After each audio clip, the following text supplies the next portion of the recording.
Welcome back, everybody, to another episode here on the 1862 Confederate campaign on Grand Tactician, the Civil War. If you haven't seen the episodes that led up to this point, there is a link in the description below that will take you all the way back to the beginning. As I mentioned in the last episode, there's definitely a need for some reorganization as we've started to see a lot of attrition in the Army, especially in the Army of Northern Virginia, which is now about to be a elite army. I take that back. I keep mistaking in my mind, having 3 perks is not how you get elite. It's getting one of those perks to level 3 that makes you elite. So we're not there yet. You can see right now the Army of Northern Virginia, through attrition, through battle, is down to just 63,000 men. We've got 23,000 that are disabled, that's wounded and or sick right now with the Army. And that means that some of these units are just to the point of really just not being usable as a force as they exist. Now, Magruder hasn't been too involved, but when we get to Longstreet, and particularly Jackson's Corps, we're going to see a lot of these units have gotten a lot smaller. So we're going to have to do something about those units. Now, most of the ones that are still over 1,000 men, I'm pretty content to keep them where they are. But some of these have pretty much half of their force disabled, as you can see. So I'm just looking for any units that are particularly small, that are at the place where really they just probably need to be combined with someone else. But a lot of them aren't too bad. So here's one here, Hampton's Brigade. They're down to just 818 men plus 353 that are disabled. So if I find another unit that's fairly small, I may combine the two.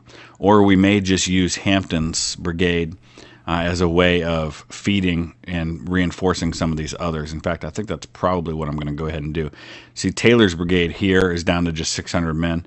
So let's actually use Taylor's Brigade, drop it onto Hampton, and Taylor's Brigade will cease to exist, but now Hampton's got 1,400 men plus 1,000 disabled. So that eliminates Richard Taylor's Brigade, but it makes this situation a little bit better. I don't think we have any others that are at that place. We also, Turner Ashby's down to just 272 men. So we're going to combine that. I think we're going to need to get some more cavalry in Jackson's Corps because he's only got just the one. But you can see here that Longstreet's got a pretty significant cavalry arm. So let's go ahead and take Scott's Brigade right here. And we're going to drop them over to Jackson's Corps. Take them a little bit of time to get there. They're all pretty close together, though, so it's only going to take a day for them to make that journey. I also want to go ahead and see if I can promote Jeb Stewart. He's only got 900 men in his. We might need to do something about that. We're going to replace Edmund Wingo. He's not terrible, but Jeb Stewart, obviously a much better choice for that division command.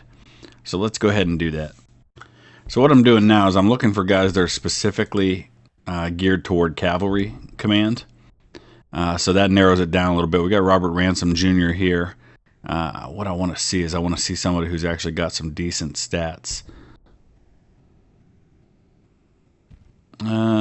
Nobody real great here. Fitzhugh Lee is without a command at the moment, and he's good.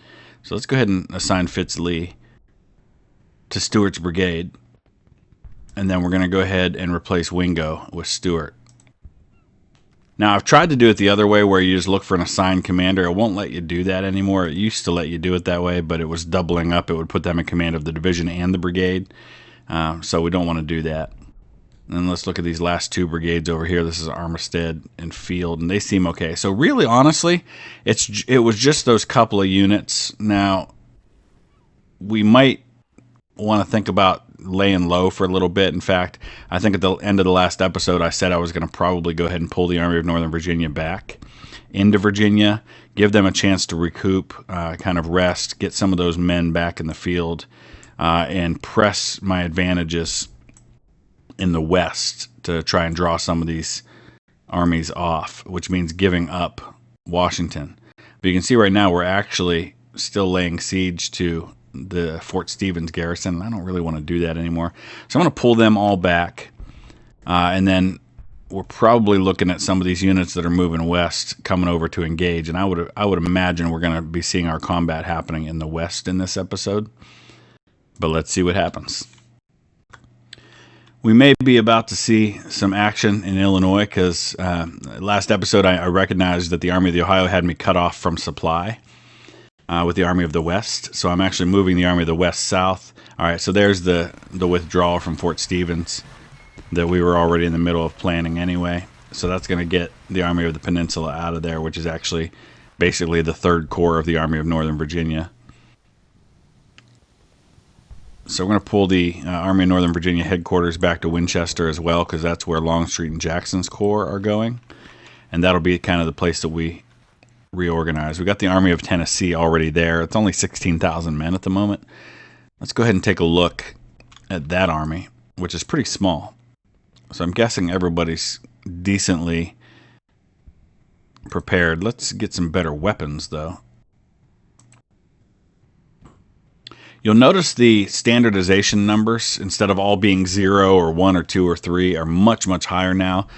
With the latest upgrade to the game, the latest patch, they made significant changes to the economy system, and with that, a much more effective system of rating the standardization. If you're not familiar with that, that standardization number basically means that the higher that number is, the cheaper it is to not only equip a unit but maintain that equipment, because that basically implies that that's something you've made a lot of. And so with anything, when you make a lot of it, you can make it cheaper, especially if you're producing them. That's a smoothbore musket. I don't really want that. I want rifled muskets.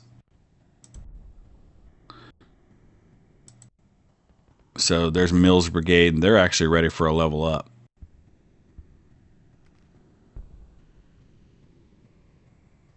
I think we'll go Deadly Volley.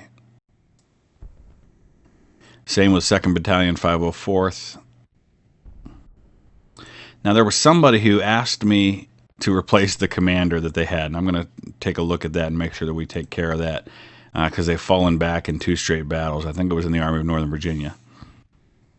All right, so here it is. It was the Irish Dragoons. So we need to take care of that, get these Maryland boys a better commander. He's actually got a lot of fame, but he's not necessarily been the best for them in the field. So, again, we're sorted mainly by cavalry here. So let's see who we might have that could be a good choice. I'm just looking for somebody that I'm actually familiar with. That doesn't necessarily mean that they're the best one for the job. George Stewart, he's actually... historically, he commanded some Maryland men. So let's go ahead. That's actually really good numbers he's got. So let's see if they do a little better for the Irish Dragoons. So I'm going to do something else here. I'm looking at the policies, and I went ahead and disabled government funding 1 because there's a couple of other things I actually want to pursue. Primarily, I want to be able to try to get down this Industrialization 3 path and actually get to Slavery Restriction Act with the idea toward actually equipping Confederate States colored troops. And I believe somewhere, if it goes long enough, we actually have emancipation. Yeah, we have a Confederate Emancipation Proclamation. And again, that would help us get European intervention. But I think once we finish Diplomacy 4, then we'll be able to choose support Mexican intervention. I'm really trying to push for European intervention because I know a lot of you have been asking to see what that looks like, and I haven't seen what that looks like yet. So I might kind of sit back and let the Union survive a little bit longer while I try to work on that. So he pulled his men back from where they had been moving west to try and meet the threat. So that's not going to do. So we're going to go ahead and move these 11,000 men under Breckinridge toward Columbus. Meanwhile, I'm going to go ahead and move, let's see, this is the 2nd Corps under Johnston, who now have a perk of their own. I'm going to give them bushwhackers. I'm not sure I want to take on 2 armies. Well, there's only 2,300 men in the Army of the Mississippi. Yeah, we can do this. And that'll pretty well open up Indiana because we've already got Richard Anderson's 16,000 men and Vincennes. Looks like the Army of the Ohio has pulled out from Samuel Cooper, who is now in supply. I think we're going to go ahead and pursue them. How many men's in that army? We estimate about 15,000. We can take them on.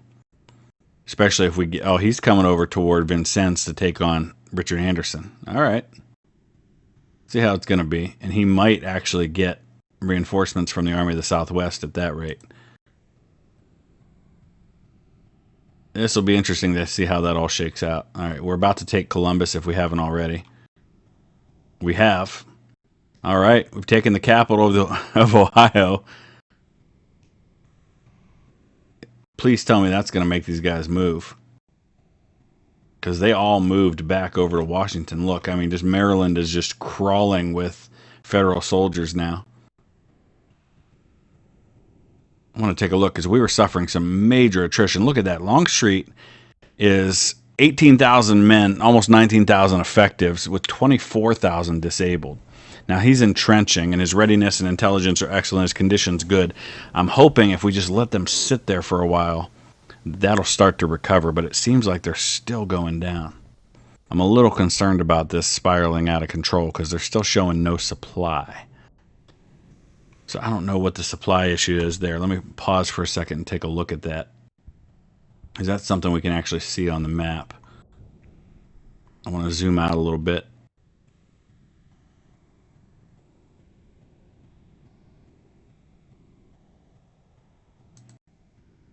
All right, there's the quick map overview. I believe now we should be able to see an overview for supply.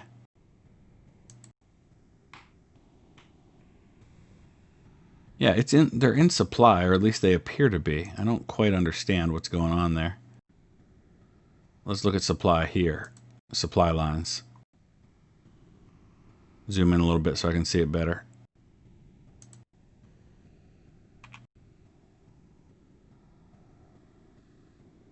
I don't know. Maybe we need to zoom out to be able to see that. Yeah, I'm not seeing the supply lines.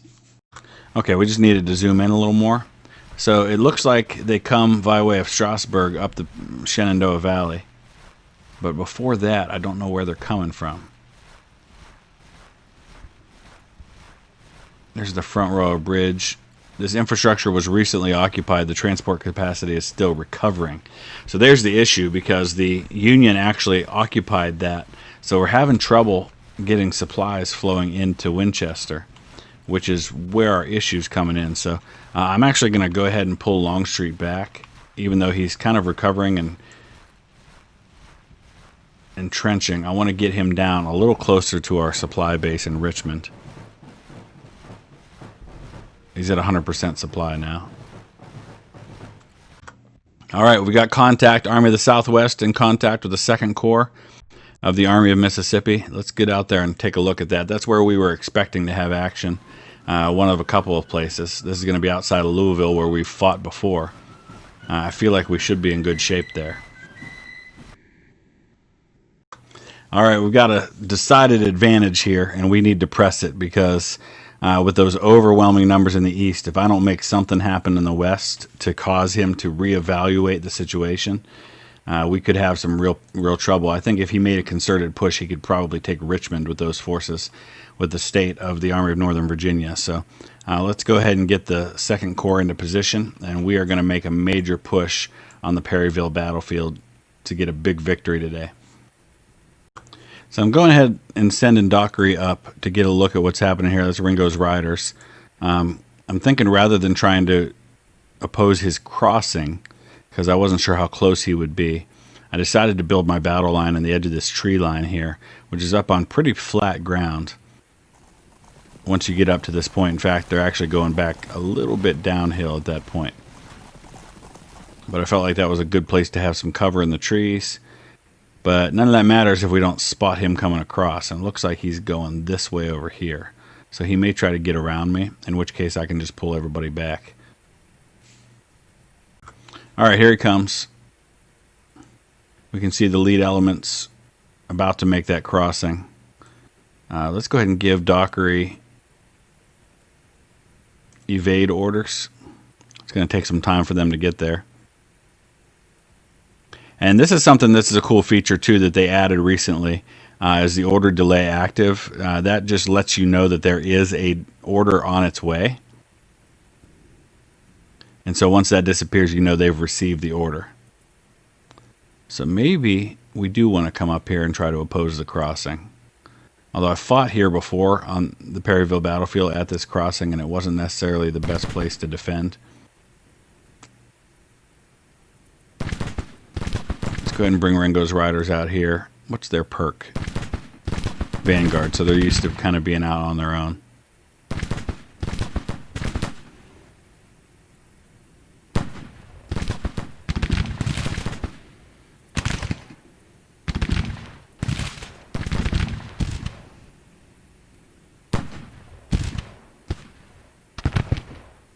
Okay, so maybe what we'll do, this will take a little while, but it might be worth it. I wonder if we can get Dockery to hold there. I wonder if we can get, let's send no, not that way. Let's send Ruggles Division over here and maybe bring them out and around the enemy. In which case, we probably want to go ahead and move Withers up. It's 3:30 in the morning.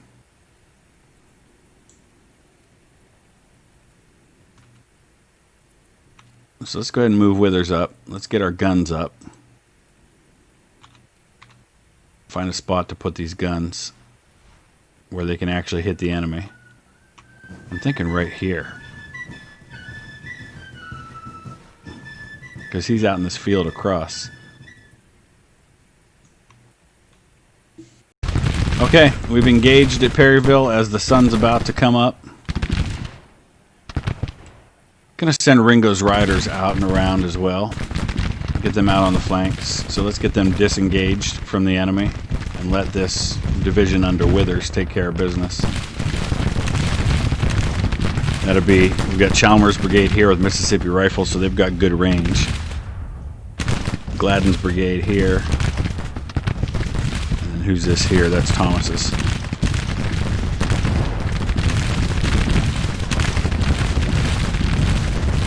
A lot of fire happening right now. Why is Ringo not obeying my orders? Alright, how about we pull him back this way? Artillery's all firing. There he goes. Okay. So let's go ahead and actually send him over this way. We'll keep our cavalry division together. And we're going to get Ruggles. I think we're going to send them right up. No, I don't want you to go that way.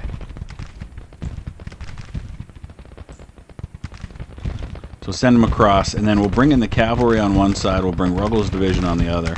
And we'll just keep Gladden, or keep Withers' division just sitting tight here in the center for as long as we can. We're taking some casualties though, so I'm a little concerned about that. I don't know how long they're going to be able to last this way. Let's look at the numbers. I mean, we've got them 2-1, so this is an opportunity, especially with the flanking attack, to completely just destroy him. Casualties are pretty even right now. But even just this division has equal numbers to what we're facing. So they ought to be able to hold their own while I get this attack in position. It's just going to take a little while to do that. I'll go ahead and speed things up a little bit.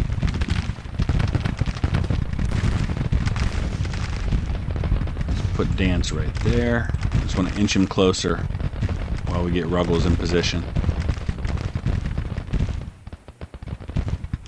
He's got about 3,500 men. Dance has about 3,500 men. So our flanking attack is about equal in numbers to him as well, and so is the center attack, or center defense. Numbers definitely are in our favor to do this. They're still going to go that way until I give the orders like this.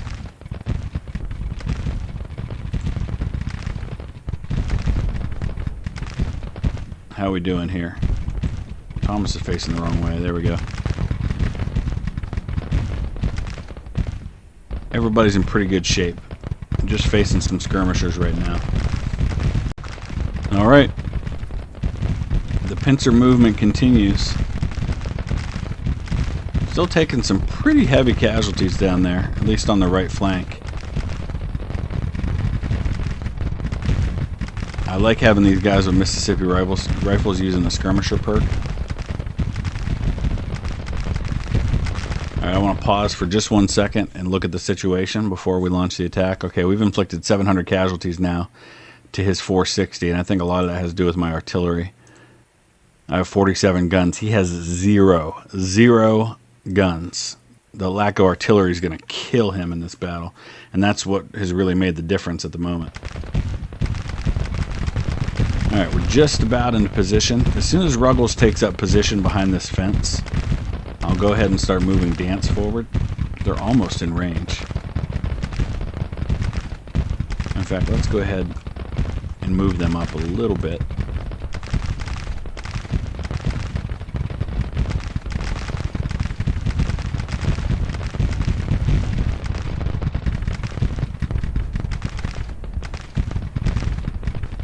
Oh, is he pulling back? No, I just lost sight of him. I can't imagine he's going to hold too long in this position.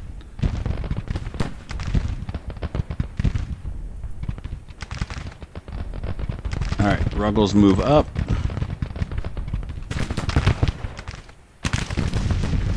What is this? Oh, he did withdraw. Okay, he's withdrawn some of his forces. I'm not surprised. I'm only surprised he hasn't withdrawn them all. This is an untenable situation. Look at all that artillery.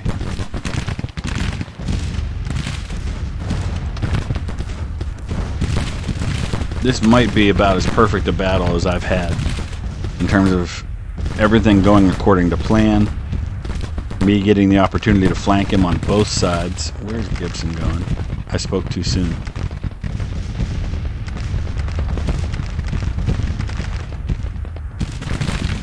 No generals, for the most part, doing anything stupid. There's Claiborne. Mississippi Rifles there, too.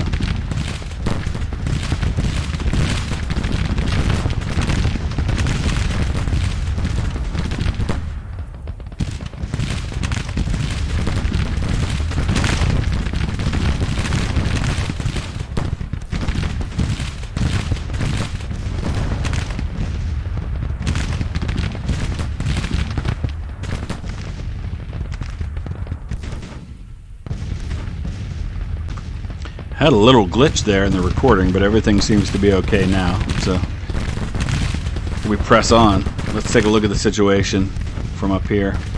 Alright, we got to move the cavalry forward, get back in range. You can see he pulled back a brigade to cover that flank, which is not something I've seen him do often, but that's definitely the proper thing to do there. The problem is now he's not in range of our center anymore, so we may have to cross. Let's move Ruggles forward, and I'm going to go ahead and push Withers across. Now, this is obviously going to be a difficult situation as we're crossing under fire, and we've got to get everybody across one bridge.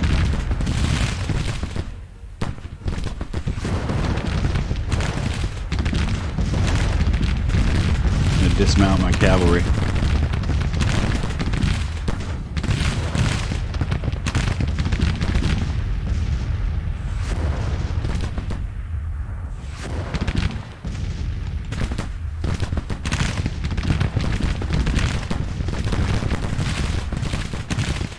Some of these units are really small. Oh, that's only skirmishers, that's why.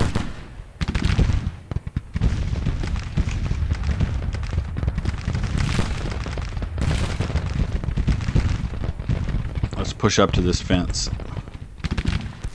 I'm gonna keep tightening the noose as much as I can. See if the artillery still got sight. They do. Alright, we're getting these guys across now. Gladden's brigade's going to go first.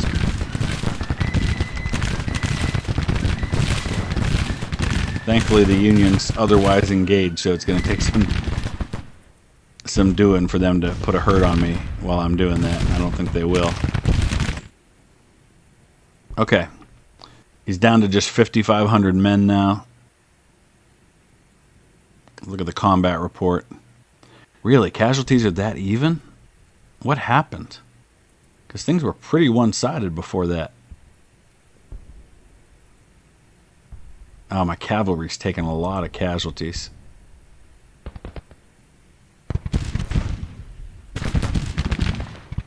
Well, that's weird. They're only reporting 106. Or is that what I caused? Yeah, that's the casualties I've caused. I don't understand why I'm losing so many. Who's causing all the casualties on his side?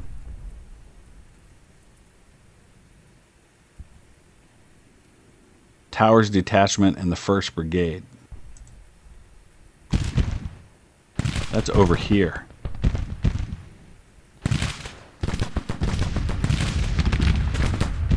Man.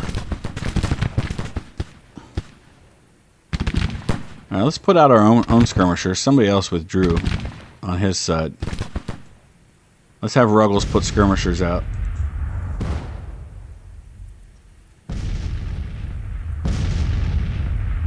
We've got 2 brigades across the river now.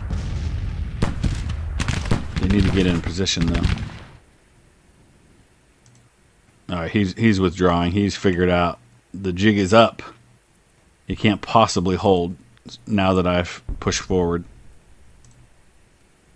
So I think we're seeing a general withdrawal now of the Union forces. I was hoping he'd stick it out a little longer, but he knows better.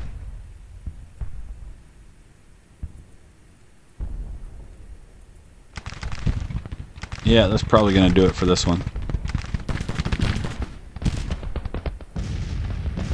Tower's covering the withdrawal. I guess somebody had to do it.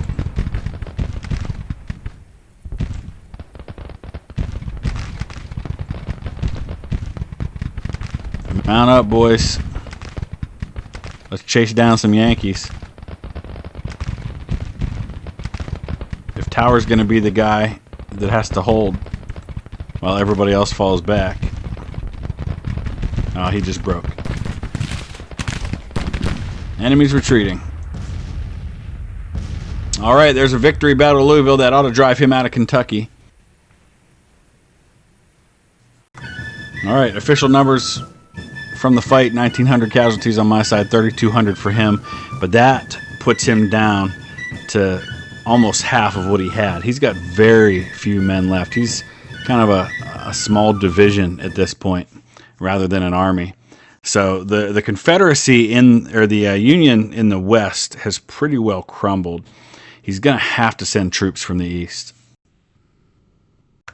All right, Army of the Southwest fleeing in panic from Kentucky. So that was the Army of the Southwest. Where was the Army of the Mississippi? I wonder if he was going to get there at some point. That's weird. I'm not entirely sure why it was that army that engaged me and not the other. But we're going to probably have another battle here very soon with the Army of the Ohio. I'm waiting for that diplomacy to research. It takes a long time for that particular policy. I started it at the beginning of the last episode, and I think we almost have it completed now. Probably by the end of September, I would think it'll be there. All right, Diplomacy 4 policy selected. September 28th, CSA sends more diplomats. Weapon import deals made. So we're going to have additional weapons available to us. French to sell ironclad rams. CS-European relations improve. Now, that hasn't really shown yet, but I'm hoping it will at some point. It's still at 64%. Longstreet, his men are still showing as broken morale. They've got attrition. They're deserting at kind of an alarming rate. They're down to just 14,000 men. I'm starting to get really concerned about that issue. I'm hoping now that they're in place and they're next to the Army of the Tennessee that we'll see a stop to that. But I may have to replace Longstreet to put this attrition to a stop. You can see here they're suffering from high sickness and desertion. Here they're showing unhappy with their commanding officer.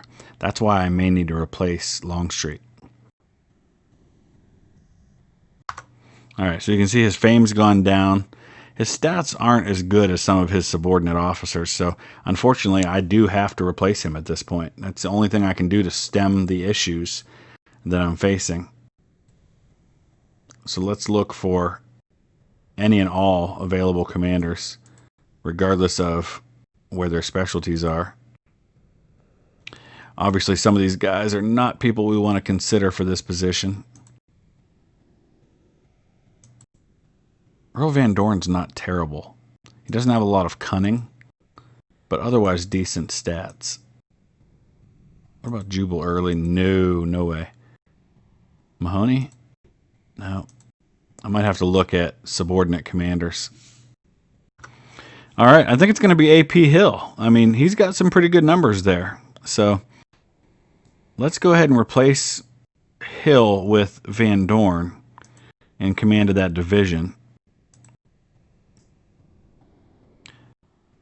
And then we'll put AP Hill in for Longstreet. We'll get Longstreet another command for sure. Where'd AP Hill go?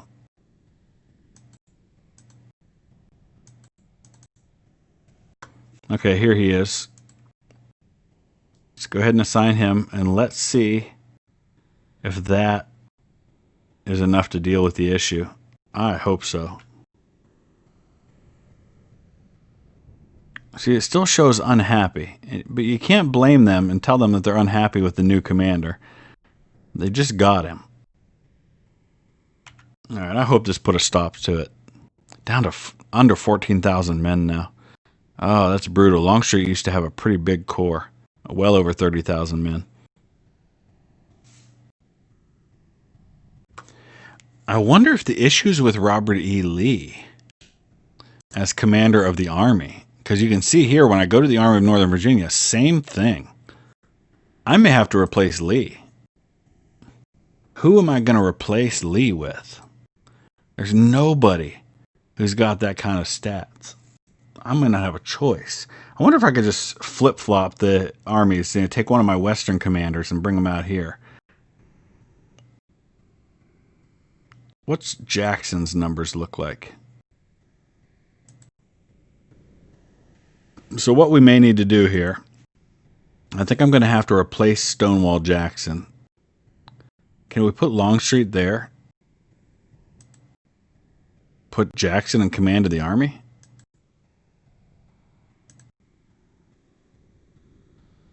Let's see if that does the trick. I hope so. Okay. I may have done all that for nothing if it doesn't solve the problem. Down to just 46,000 men in the Army of Northern Virginia. This is a real problem that does not seem to be going away.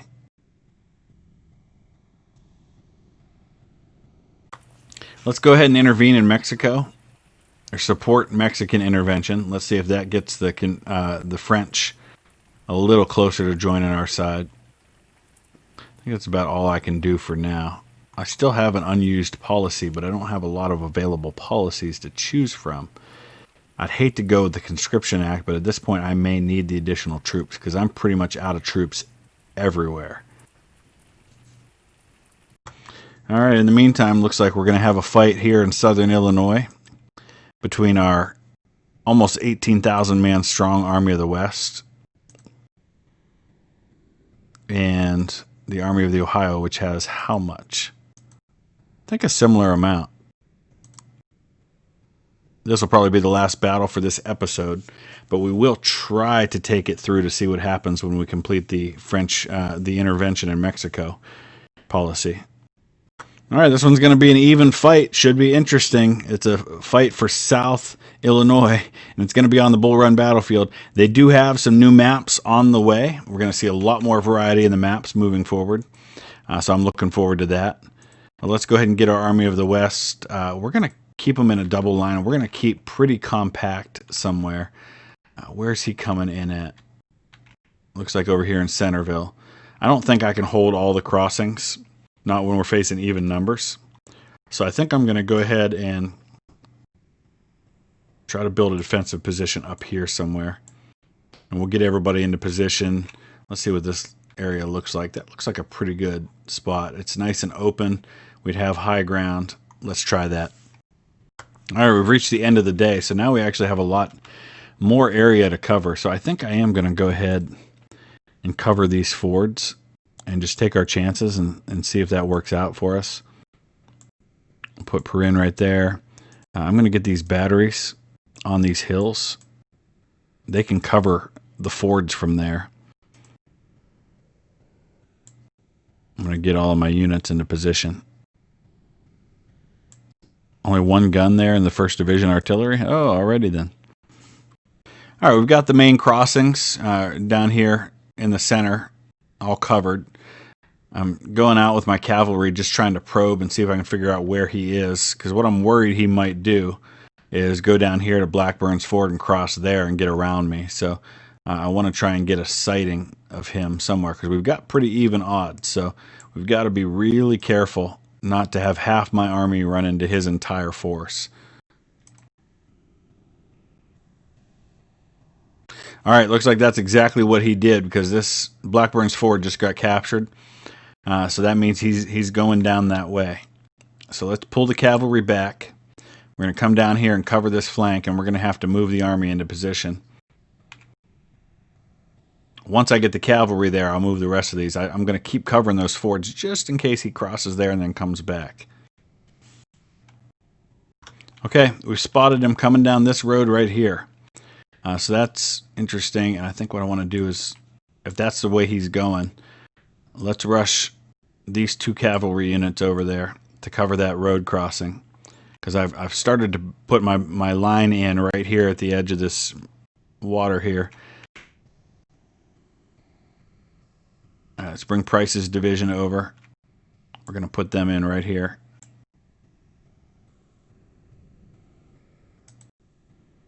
Just waiting for these cavalry brigades to get their new orders. Get the Missouri Bushwhackers in there too. So that's Shelby Iron Brigade, 25th Texas Cavalry, Missouri Bushwhackers. Let's get our artillery moved up.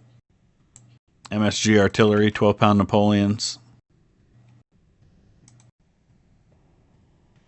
Missouri Blackguards got orders to get there. We've got the Fayetteville Light Infantry, the Oregon Volunteers. King's Own Regiment there. All right, we're going to get there before he does.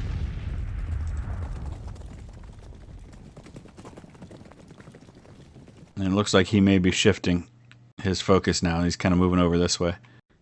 Where's the rest of our infantry, and why aren't they moving? Price has orders, but he hasn't... I don't know if he hasn't received them yet. He hasn't received them yet. That's the problem.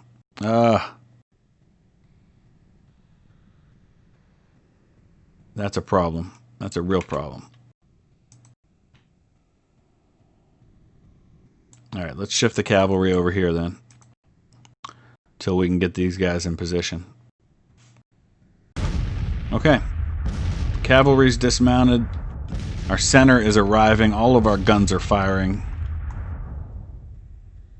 Once we get Price's division in the center, we'll put skirmishers forward there.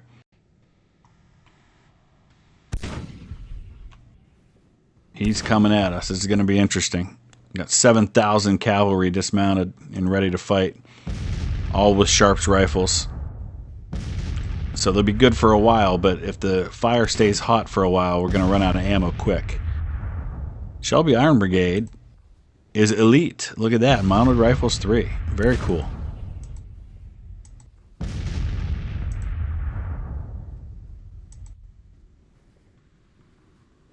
Get their elite battle flag.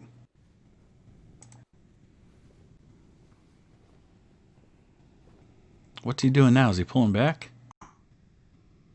No, he's just moving into position. All right, we got to get McCulloch.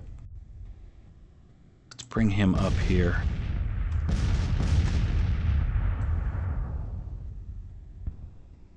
And pull the skirmishers in, at least for now. Come on, Price, you got to get there, dude. It's taking too long.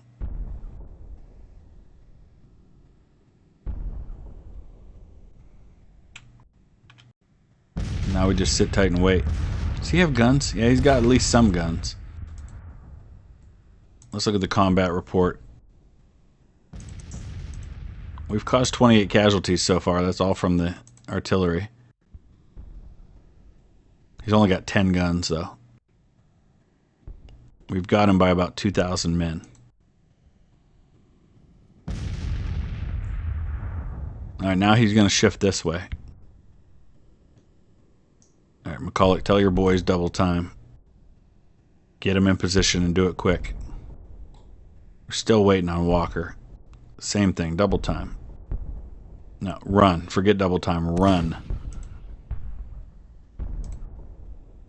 They can't run. Oh, I don't know if they're going to make it.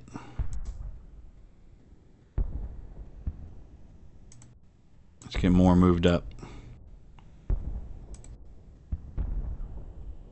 Now we got to wait till he receives those orders before we can give him the orders to fire at long range.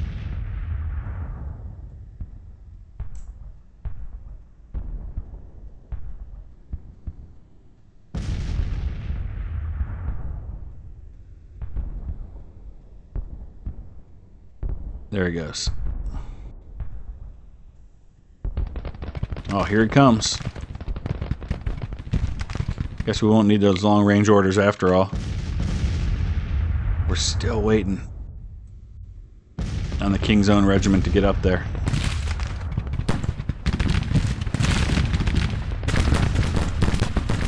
Get moving, boys.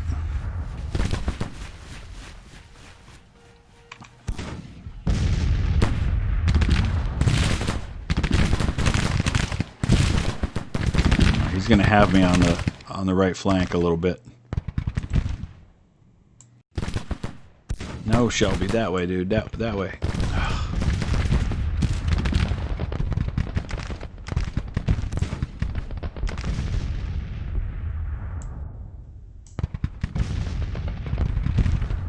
That might be a problem. He's loading up pretty heavy on my right.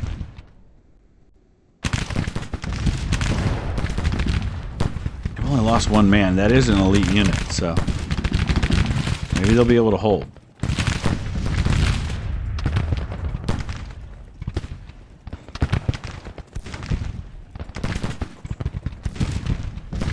Get these Texas boys turned too. There he goes. He's gonna fall back to a better position. Alright, so what we got to do is we got to try and turn Boyle's flank. So let's get the Fayetteville Light Infantry up here, firing on him, while the Oregon Volunteers keep him occupied. I need Missouri Black Guard firing long range, because they can get into his other flank. King's Own Regiment, same thing. We need long range fire in here. Why are we pulling back here, guys?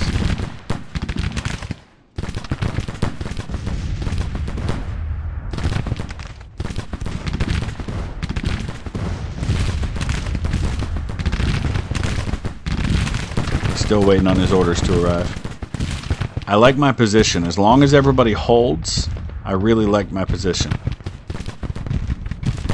Looks like he's already got somebody who broke. Oh yeah, real good position. 1,600 casualties inflicted. Who's losing all the men? It's Randolph's division causing it. Pretty even. Missouri Bushwhacker, it's the cavalry. Cavalry is owning. Of course, that happens when you have repeating rifles.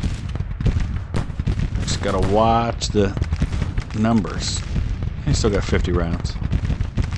Oh, they just crushed future President James Garfield's brigade. And an ancestor who served under him in the 22nd Kentucky Mounted Infantry in a brigade commanded by Garfield in eastern Kentucky.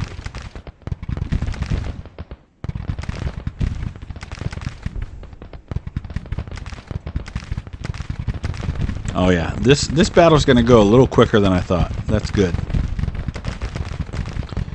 All right, Missouri Bushwhackers, here's your chance. And they're going to get fire from the King's Own Regiment too.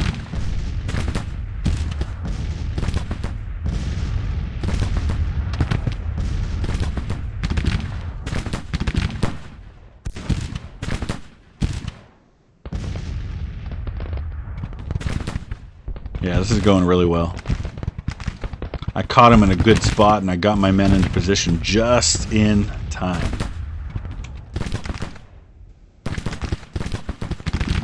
Now it's just a matter of shooting it out.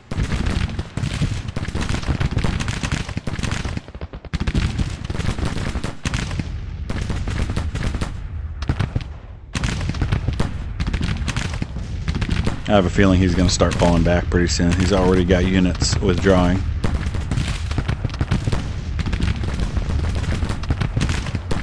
How are we doing on numbers?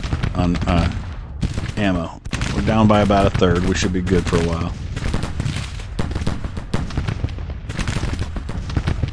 Oh yeah. He broke in a hurry. That was just an untenable situation for him. That should pretty well open up the west. He's going to have to send reinforcements from the east now. He's got no choice. Due to his battle honors, Colonel Shelby has become famous and an inspiration for his men. So that's Shelby's Iron Brigade. So well done, boys. We're going to wrap this episode up right here. We'll take a look at what the situation looks like, and then we'll kind of go from there. It does take a little while for it to load back from the map. But in the meantime, if you haven't already, hit that like button. If you want to see more from this, go ahead and leave a comment, and we will be back the day after tomorrow. We try to do episodes every other day on this series, and there will be plenty more. We're going to go back to a Union campaign after this, because every time we start a campaign, there's multiple updates that happen to the game, so it's a different experience every time. So, excuse me, we're going to try another 1861 Union campaign when this one's done, but I don't think this one's done anytime soon. So let's go ahead and take a look. We've driven him out of southern Illinois now. We've got southern Ohio, where as far north as Columbus. Historically, the farthest north a Confederate body of troops moved was up here. It's about a half hour from my house, actually, to a little town called Lisbon, Ohio. The last battle was fought in Salineville, which is where my church is. Salineville is in Columbiana County, which is right here. And after that battle was fought in Salineville later that day, Morgan's raiders were surrendered right in this area up here. So that's where that is. But we're going to wrap it up right there. We'll be back again real soon in another episode. Thanks for watching.